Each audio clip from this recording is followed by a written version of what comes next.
Hi guys, you're welcome back to my YouTube channel. In today's video, I'm going to be showing you guys how you can delete a post on Threads app. So guys, if you have made a post or you created a thread and you don't like it, or you made a mistake in it and you feel like deleting it and you don't know how to do it, I'm going to be showing you guys how you can delete such post on your Threads app. So make sure you watch to the end of this video to get it all, and also don't forget to like, subscribe and leave a comment, as that will tremendously help grow our YouTube channel. So guys, the first step you have to take is to tap on your Threads app. To open it, you tap on it. You can see our app is opening. So guys, once you open up your Threads app, the first step that you need to take is to tap on your Threads app profile icon. You can see it there at the bottom right corner. You tap on it.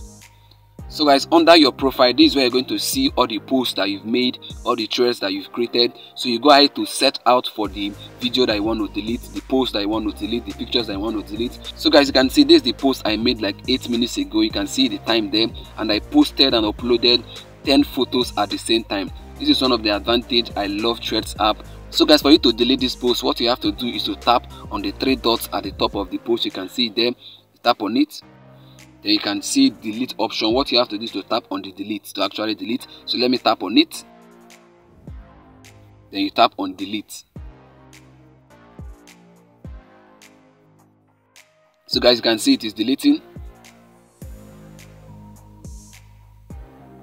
So guys, you can see the notification down there, content not available, which means the post has been deleted. So guys, this is how you actually delete posts on your Threads app. So guys, I believe you got value from this. If you did, make sure you like, subscribe and leave a comment. And also, if you're new to our YouTube channel, don't forget to subscribe and hit the bell notification so that whenever I release a new video, you're gonna get notified. See you in our next upload. Bye bye, peace.